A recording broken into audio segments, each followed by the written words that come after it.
explain that to the client.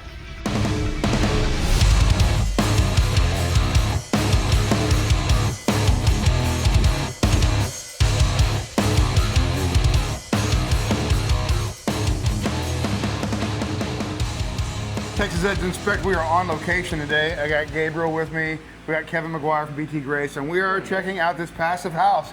And we are learning about passive house. We are learning about framing. We're learning about all kinds of things. But we plan on getting our hands dirty a little bit today and actually doing a little bit of work. Free labor. Yeah. This wall is going to be really nice. I can't guarantee any other wall. This wall is going to be great. Like I said, we are visiting BT Grace Homes on this passive house project out here in Houston. As you probably already know, passive houses and houses with basements are not very popular in the Houston area for a variety of reasons. Number one, when it comes to passive house, I think a lot of people think of it as being super expensive. And while there are some expensive details going into this house, you can actually achieve passive house for not much more than you would spend building a house that was not passive. But the benefits that you're going to reap when it comes to durability and energy efficiency are definitely going to make it pay for itself. Now, as you can see, this house is very much still in the framing stage. There's still a lot going on. Matter of fact, we've had some rain recently, and a lot of things right now are wet. But the idea is to, at some point, before this house gets finishings and everything put on, that it's dried in. We are not there yet, but we are starting the beginning stages of that, of keeping water out of this structure. What we're hoping to do today is to actually get our hands dirty and actually apply some of those products that are in place to help manage moisture and air intrusion. So it's easier visually to see this concept, and then we can look at it on the traditional rafter with a tail. But imagine a traditional house's frame. Okay. You know, you've got a 2x6, 2x8, 2x12, whatever for your ceiling. Right. Well, and then you've got your roof rafter that comes down. It'll typically land on your top plate. Right. And this where this Tyvek's at, this is our top plate. We're looking at like something like this. Something just like that. And then they'll do a bird's mouth cut. So when that rafter comes down, they notch it so it sits. Make it even smaller. Make it even smaller. And a typical Texas roof is a 2x6 frame with purlin braces. And you know that 2x6 is only 5.5 inches. Yeah. You cut some meat out of it, now we're left with maybe three. Three, yeah. So, which gives us, if we blow the fluffy stuff in, we're looking at like 3.3, 3.6, somewhere in there. Right. At the very end, you're maybe getting the same level you got in your wall. And see, this is the reason why whenever I go and do finals on a home, we're looking at insulation with the thermal camera at the end, and you see the corners, and they are always a lot hotter, or correct. A lot hot. Here it's usually hotter, right? But sometimes a couple of days out of the year, maybe colder. But you've got a lot more thermal activity going on in the corners up there where the ceiling meets the wall, and that's the reason why. Yeah, and there's also there's some other reasons behind that too. Sure. With air leakage, but that's what we're trying to prevent. We're trying to give more fluffy stuff all the way across evenly on the wall. So we have this, it's a heel, right? It's a raised heel truss. It's a raised heel truss, which gives us substantially more space right there at the end where the rafters terminate for us to have more insulation there. Correct. And of course, you were talking about air leakage. Yeah, we got problems with that kind of stuff. That's part of the reason why we have this Tyvek layer right here, which is going to tie in to the zip bar that's on the outside and the zip bar that's on the inside. Correct. And make a continuous air barrier. So you're handling that. Yes, in production construction. Not sure if I've ever said those two words together like that. Production. Welcome to production construction.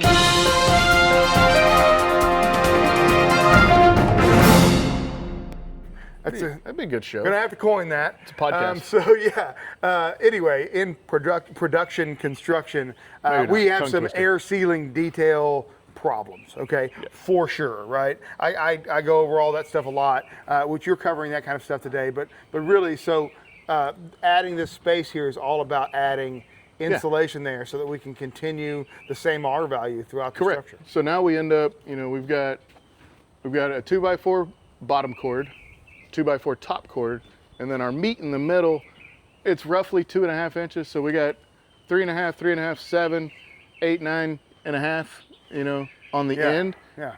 It's still not the 18 inches of fluffy we're putting in. Right. It's about half, which I'm okay. I mean, we're putting in an R67. right. And every building, like Steve says, every building has to have, you know, that bad spot. Right. Where you're going to put it. And it's in, you know, that bad spot isn't technically that bad in our house. It's just the worst part of our wall. It's the worst compared to everything else, but you've raised the bar considerably. And so even the bad spots aren't that bad. Yeah, not that bad. You guys, this video is made possible today by the great folks over at Sashco. Sashco makes some of the best sealants money can buy, but you don't have to take my word for it. Scan this QR code right here, and you can get this sample pack, which is filled with full-size products by Sashco, including Morflex, Slab, Big Stretch, Lexel, and others. So what are you waiting for? Scan this QR code and get your sample pack. All right, back to the video. All right, so trusses. It's something that caught my eye whenever I came here the other day and I was looking at all this, but we didn't have a chance to talk about this. But the trusses on the ends look a little bit different than all the trusses in the middle, okay? Yes. I believe we call those gable trusses? Yeah, the gable end truss. Okay, tell me why that exists. So at the end of the roof, you know, you've got the overhang coming down that you can see there. At the end, we need to overhang as well. And we're going to have 2 foot off the everywhere around the house. So we've got a 2 foot umbrella extending out. Well, when you frame that up, you've got to have some kind of like support for that cantilevered overhang to not just get ripped off by the wind. Right. So they make that last truss 3.5 inches lower, and you'll run your overhang board will run through and butt into the second truss, which is a full 24 inches in. Right. It'll get nailed to that one and then nailed into this end one. Right. And that gives you that cantilever strength. Right. That way you can build your overhang and you've got all the strength. Right, because if you look around the house, you see all the rafter tails sticking out. Yep. But when you get into the gable end, you don't have any. There's nothing there. But we still want to, so 2 foot overhangs is what you're building. Yes. That's ideal. We want overhangs to protect our house from the elements, from the rain, from the sun. It provides everything we're building. Kevin uses the term a lot of good builders use the term belt and suspenders, right? Yep. Okay, so what we're trying to do is Got that from Reisinger. Yeah, we're trying to build a structure that is protected. And although we have things in place to protect it already, we don't want to challenge those things. So we're trying to. Okay, we've got a great bulletproof weather barrier. What if we can not keep it from ever seeing any weather? Yeah. And so that's the idea, right? So 2 foot overhangs everywhere, and we've got that you can see everywhere. But then when you get to certain areas, like the gables, for example, what are you going to frame that overhang to? And that's why these gable trusses exist with that additional piece of lumber on that top cord, so that you can tie into the second one, and we can still go out 2 feet and have 2 foot overhangs everywhere. Everywhere. Fantastic. I love it. Unfortunately, we planned this long ago, but it rained like crazy yesterday. And so a lot of this area is wet, and so not really able to be sealed up yet, but we're still going to move forward, right? Because we have a dry area here. And so we're going to knock this out because Kevin's going to show us a little bit about the Huber system, the zip system, and how to seal everything up. We got some liquid flash here today. This is one of the products that they use for flashing structures like this in a lot of areas. We're not going to be using this product here today, but this is one method of flashing some things, usually penetrations and maybe sometimes along the bottom plate, although you got a different detail going on. Yeah, and then windows. Windows. What we have here is some standard zip tape, and we have a zip system roller and a framing handle, right? Yeah. And so these are some brand new, not so brand new. Yeah. So the basic tools that we're going to be using today to kind of get our hands on some of this product and see what it's like to actually use these products and seal up some of these seams. Yeah. All right, so let's get it done.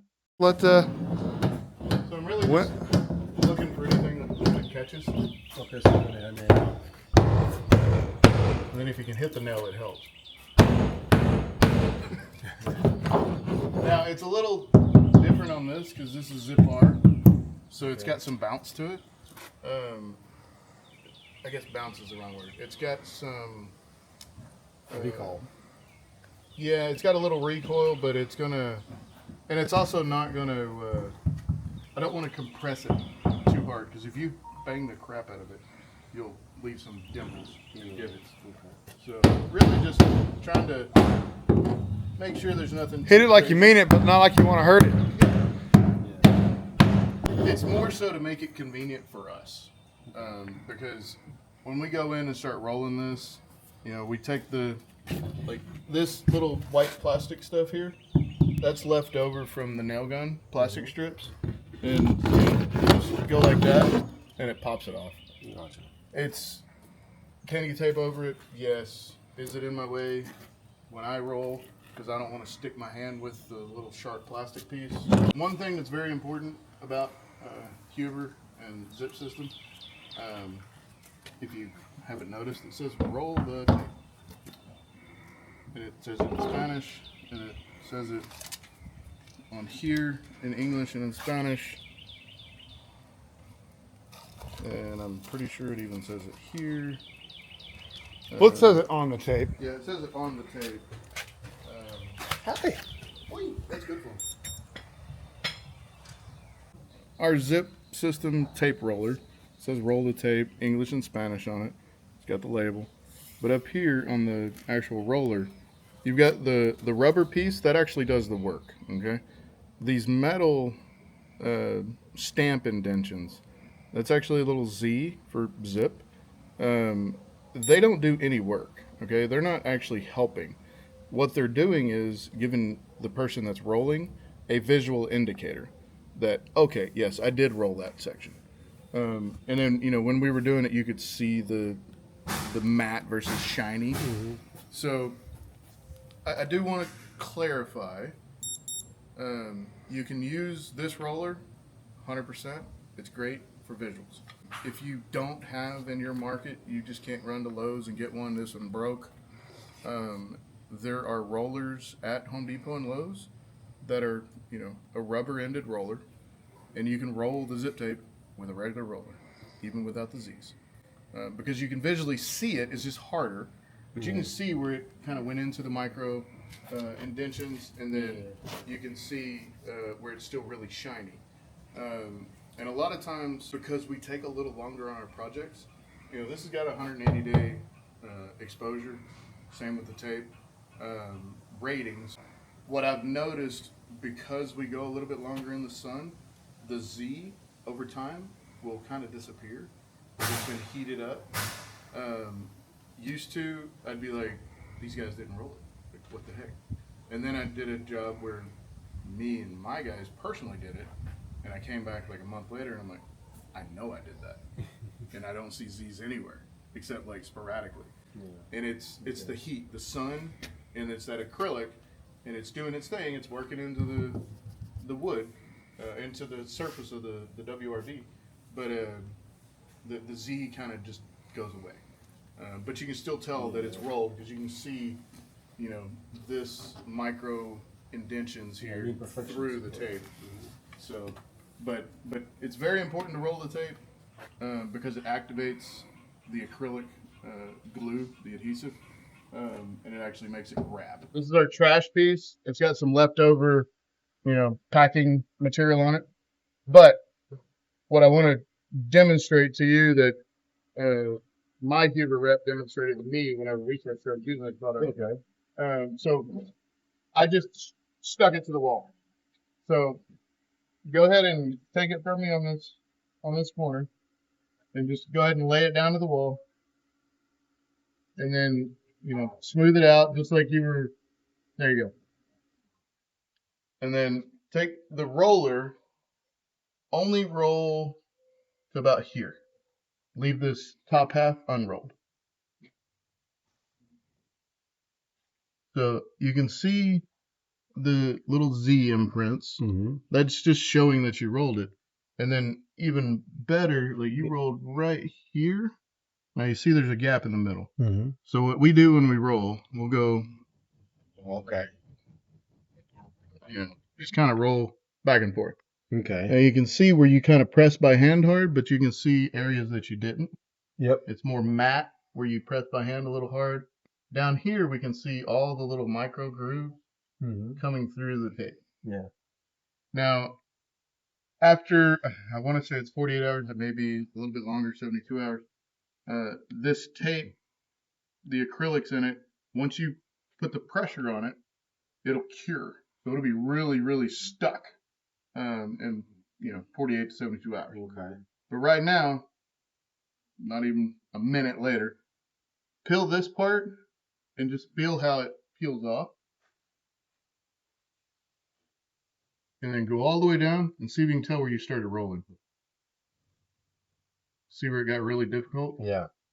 You can see when And you can see it pulling. you can see here how, like empty clear tape. And then where we versus here. did roll. Mm-hmm. And that's a pull test like that they do in the lab. Yeah. And pull it out because this stuff, Yeah. it's great for everything. Okay, if you got, they say duct tape will fix anything. No, zip tape will fix anything. Because duct tape holds, but zip tape holds better. But let's get started on this. The important thing is you think of a wall like you think of a roof. Water's gonna hit the top and it's gonna run down. Yep. So we want to shingle lap everything. Shingles get lapped, going down. So we want to start at the bottom of the wall and work our way up. Gotcha. So we'll do Makes sense. we'll do this line down here, and then we always do all our horizontals, and then we'll go back and do our verticals.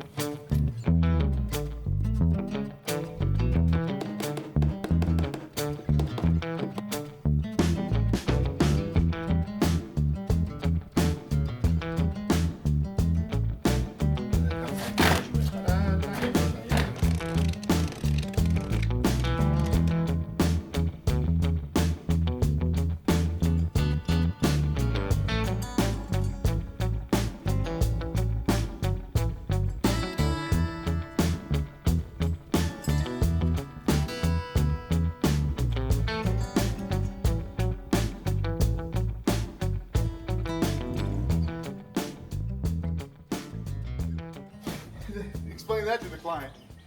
No, I was actually trying to mess that part up. We made it look terrible on purpose. Okay. That's actually really. I was doing that to train my guys. Okay. I got it on video. Yeah, I did it. It was an example of what not to do. And then if you do it, how to fix it. We did. We wanted to come out here. We wanted to see what is this like. It's applying tape and rolling tape. That's pretty much a no-brainer. We know it's supposed to be in a shingle-like fashion. That's a no-brainer. We got all that. We know all that. We inspect for all that. But we don't actually get to feel this stuff and put it on sometimes. And that's the experience that we wanted to get today. And to be honest with you, I knew going in, but having doing it, you do get a respect for people that are out here rolling this stuff. It is a workout. I was thinking the same. We're gonna get all kinds of comments. We're like, all right, now go do that all day long. And it's like, no, I get it, man. I get it. Like, no problem. We just look. It's not like we can say, hey, we zipped a house. We know what that's like to zip a house all day. Like, we're not gonna be able to say that. But we can come out here and we can apply this stuff and learn how it was applied.